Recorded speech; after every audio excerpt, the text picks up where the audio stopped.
Structure दिख रहा है ये फीमेल रिप्रोडक्टिव स्ट्रक्चर है। इसको पिस्टल या फिर कार्पल कहा जाता है।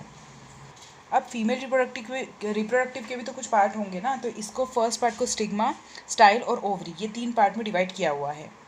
अब इन सबके इंडिपेंडेंटली कुछ फंक्शंस होते हैं। अब ओवरी के अंदर प्रेजेंट होता है ओव्यूल। तो यहाँ पर जो स्टिग्मा है वो एक प्लेटफॉर्म की तरह काम करेगा। इस चीज़ के लिए जो एंथर के अंदर जो पॉलन ग्रेन्स बने हैं वो ट्रांसफ़र होकर स्टिग्मा तक आ सके। फिर क्या होगा, फर्टिलाइजेशन हो जाएगी, क्योंकि पॉलन ग्रेन्स के अंदर तो मेल गैमेट्स प्रेजेंट है। और ये जो transfer of pollen grains from anther to stigma है उसको पॉलिनेशन कहते हैं। ठीक है, तो ये तो मैंने बाइसेक्सुअल फ्लावर बनाया था जिसमें फीमेल और मेल दोनों रिप्रोडक्टिव स्ट्रक्चर एक ही फ्लावर के अंदर है। तो जब भी सेम फ्लावर के अंदर पॉलिनेशन होती है तो उसको हम सेल्फ पॉलिनेशन कहते हैं और इसमें कोई भी वेरिएशन नहीं आती है। लेकिन अगर मेल और फीमेल फ्लावर अलग अलग होता तो वो होती तो क्रॉस पॉलिनेशन, लेकिन बट अगर मेल और फीमेल फ्लावर एक ही में प्रेजेंट होते तो क्या कोई वेरिएशन आती है? नहीं आती है। तो एक तरीके से फंक्शनली तो वो क्रॉस पॉलिनेशन है, लेकिन जेनेटिकली क्या है, सेल्फ पॉलिनेशन होता है। ठीक है, तो मैंने अभी आपको बताया कि स्टिग्मा जो है वो एक तरीके से प्लेटफॉर्म का काम करता है। देखो जहाँ पर एंजाइम एब्सेंट होता है वहाँ पे क्या आती है, पोलन ट्यूब आती है। तो सिग्मा ने स्टेप किया किसको, पॉलन ग्रेन को, और इसने क्या किया, पॉलन ट्यूब को एंट्री करवा दी कहाँ पर, ओव्यूल के अंदर।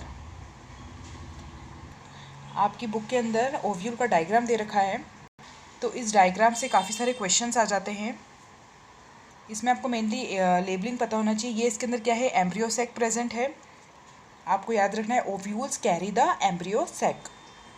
अब यहाँ पर कुछ सेल्स प्रेजेंट होते हैं जिनको कहा जाता है न्यूसिलस। ठीक है, तो देखिए यहाँ पर न्यूसिलस प्रेजेंट है, यहाँ पर इनर इंटीग्यूमेंट और यहाँ पर आउटर इंटीग्यूमेंट प्रेजेंट है। अब आपका क्वेश्चन ये बनता है कि जब भी फर्टिलाइजेशन हो जाएगी तो जो ओव्यूल है किस में बदलेगा, जो ओव्यूल होता है ना वो सीड में बदल जाता है, ओवरी फ्रूट में बदल जाती है, और जो ओवरी की जो वॉल होती है वो फ्रूट की वॉल में बदल जाती है, और उसको हम बोलते हैं पेरिकार्प। तो अब ये जो ओव्यूल की चारों तरफ जो आउटर इंटीग्यूमेंट है और इनर इंटीग्यूमेंट है, इसका भी तो कुछ काम होता होगा ना। जब पूरा ओव्यूल जो है वो सीड में बदल रहा है तो जो बाहर की लेयर है वो काय में बदलेगी, सीड के कवर में बदलेगी। इसका मतलब ये हुआ जो आउटर इंटीग्यूमेंट है और इनर इंटीग्यूमेंट है वो सीड कोट में बदल जाती है, और जो बाहर वाली लेयर होती है वो टेस्टा होती है और अंदर वाली जो लेयर होती है वो टेगमन होती है। ठीक है, तो याद रखना ओव्यूल जो है वो सीड में बदल जाता है, ओवरी फ्रूट में, ओवरी का जो वॉल है वो फ्रूट के वॉल में बदल जाता है, तो उसको बोलते हैं हम पेरिकार्प। फिर जो आउटर इंटीग्यूमेंट होते हैं और इनर इंटीग्यूमेंट जो होते हैं वो सीड कोट में बदल जाते हैं। जो आउटर वाला है उसको टेस्टा बोलते हैं, इनर वाले को टेगमन बोलते हैं। अब क्वेश्चन आता है कि यहाँ पर जो पोर प्रेजेंट होता है वो कौन सी साइड है, तो उसको बोला जाता है माइक्रोपाइल बोलते हैं। क्या बोलते हैं, माइक्रोपाइल। अब माइक्रोपाइल का जो मेन फंक्शन होता है वो ये होता है कि वो क्या करता है कि पॉलन ग्रेन्स जो होते हैं, जो पॉलन ग्रेन थी उसमें से जो ट्यूब बन रही थी उसमें मेल गैमेट्स की एंट्री दिलाता है। साथ साथ में ये एक्सचेंज ऑफ गैसेस के लिए भी रिस्पॉन्सिबल है। इसका मेन फंक्शन यही है कि ये अलाउ करता है एक्सचेंज ऑफ गैसेस को। तो ये भी आपको लर्न होना चाहिए। ठीक है, तो जो आपका जो एम्ब्रियो सैक होता है वो माइक्रोपाइल के पास में होता है। क्यों, क्योंकि एक तो वो एक्सचेंज ऑफ गैसेस करवाता है, दूसरा कि वो मेल गैमेट्स को एंट्री देता है। अब यहाँ पर आपको ये जो स्ट्रक्चर नज़र आता है इसको बोलते हैं स्टॉक लाइक स्ट्रक्चर। ठीक है, बुक में देखते हैं। ठीक है, ये जो आपको स्ट्रक्चर दिख रहा है ना इसको बोला जाता है स्टॉक लाइक स्ट्रक्चर।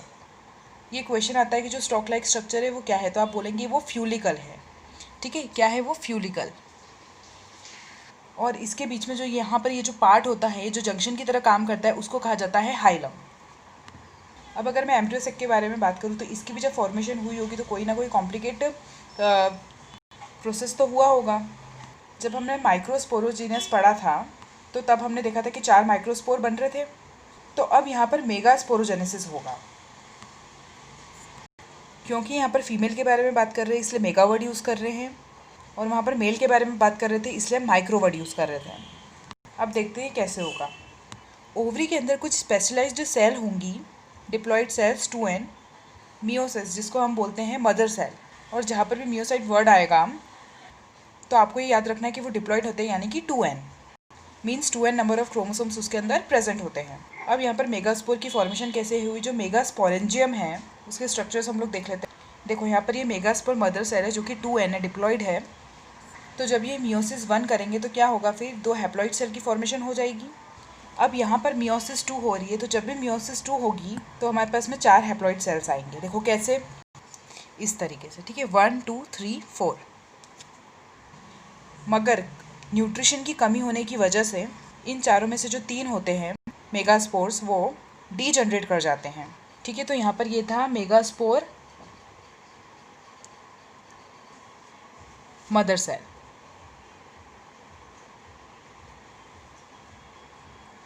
जैसे ही मियोसिस 2 हुई, 4 मेगास्पोर बन गए और उन 4 में से 3 डी जनरेट हो जाते हैं क्योंकि इनके पास में न्यूट्रिशन की कमी होती है। और एक जो हमारे पास में बचा है वो आगे चलकर माइटोटिकली डिवाइड करेगा। तो अब यहाँ पर जो n नंबर ऑफ क्रोमोसोम्स था, जब ये माइटोटिक डिवीजन करेगा या माइटोटिकली कभी जब भी ये डिवाइड करेगा, तो यहाँ पर आप देखिए 2 हैप्लॉइड सेल्स ही रहेंगे क्योंकि इक्वेशनल डिवीजन होती है। और जब माइटोसिस 2 होगी तो हमारे पास में यहाँ पर 4 सेल्स आ गए। और फिर जब वापस हमने डिवाइड किया तो यहाँ पर हमारे पास में 8 आ गए और ये 8 के 8 सेल्स वापस रीअरेंज हो जाते हैं एम्ब्रियो सेक के अंदर। किसके अंदर, इस स्ट्रक्चर के अंदर। अब वो कैसे रीअरेंज करेंगे अपने आप को। अब इसमें क्वेश्चन आता है कि मियोसिस कितनी बार होती है और माइटोसिस कितनी बार होती है। तो मियोसिस जो होती है वो 2 बार होती है और जो माइटोसिस होती है वो 3 बार होती है। लिख लेते हैं,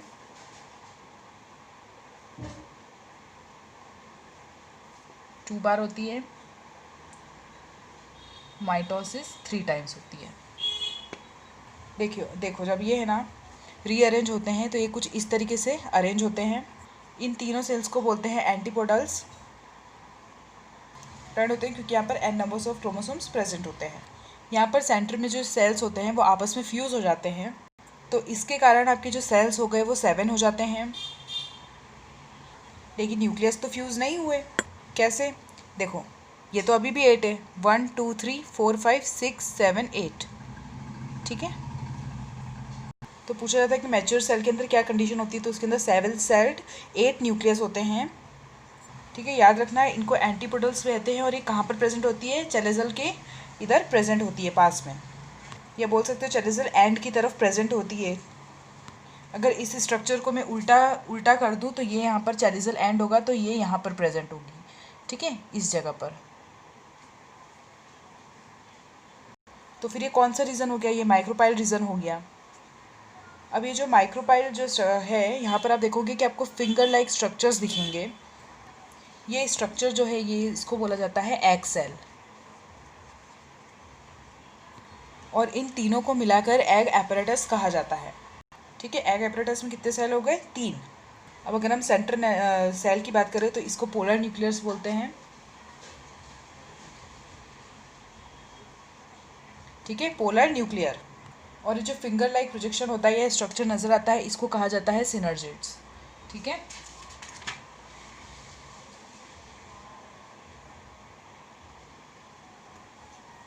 अब दूसरा क्वेश्चन ये बनता है कि जो सिनर्जिड्स होते हैं, जो एंटीपोडल्स होते हैं, इनका क्या होता है। जो फर्टिलाइजेशन होती है तो उसके बाद में ये डी जनरेट हो जाते हैं। जैसे ही फर्टिलाइजेशन हो जाएगी, जो सिनर्जिड्स और जो एंटीपोडल्स हैं ये डी जनरेट हो जाते हैं। तो फिर एग का और पोलर न्यूक्लियर का क्या होगा, तो जब फर्टिलाइजेशन होने वाली होती है तो जो ट्यूब ने 2 मेल गैमेट्स को रिलीज़ किया था, तो एक मेल गैमेट फ्यूज़ कर जाता है, ठीक है, सेल के साथ में। तो यहाँ पर 2n बन जाएगा, तो इसको हम क्या बोलेंगे, जाइगोट। फिर जो दूसरा गैमेट होगा वो दूसरे सेल के साथ आगे फ्यूज़ हो जाएगा, तो ये 3n हो गया। इसको बोला जाता है primary endosperm nucleus, PEN, primary endosperm nucleus. अब क्वेश्चन ये बनता है कि ट्रिपल फ्यूजन क्या है या सिंगैमी क्या है। जब मेल गैमेट और फीमेल गैमेट फ्यूज़ करेगा तो उसको सिंगैमी बोलेंगे, लेकिन जब ये 3 गैमेट आपस में फ्यूज़ करते हैं तो उसको ट्रिपल फ्यूजन बोलते हैं। और क्योंकि 2 बार फर्टिलाइजेशन हो रही है इसलिए डबल फर्टिलाइजेशन हो गया। अब आप साथ साथ में देखोगे कि जो एंडोस्पर्म है उसका क्या फंक्शन है। एक तो ये है कि जो कोकोनट वाटर होता है वो किसको रिप्रेजेंट करेगा, वो कोकोनट वाटर जो है वो फ्री एंडोस्पर्म को रिप्रेजेंट करेगा। देखो जब कोकोनट वाटर की फॉर्मेशन हो रही थी तो जो वो एंडोस्पर्म था उसकी बार बार डिवीजन हो रही थी, बार बार माइटोसिस प्रोसेस करता जा रहा था, तो उसका जो न्यूक्लियस था वो बार बार डिवाइड कर रहा है, तो इसलिए उसको बोला गया फ्री न्यूक्लियर एंडोस्पर्म। लेकिन जो कोकोनट का वाइट वाला पोर्शन होता है ना, जिसको हम खाते हैं, वाइट कर्नल जो होता है कोकोनट का, वो रिप्रेजेंट करता है सेल्यूलर एंडोस्पर्म को।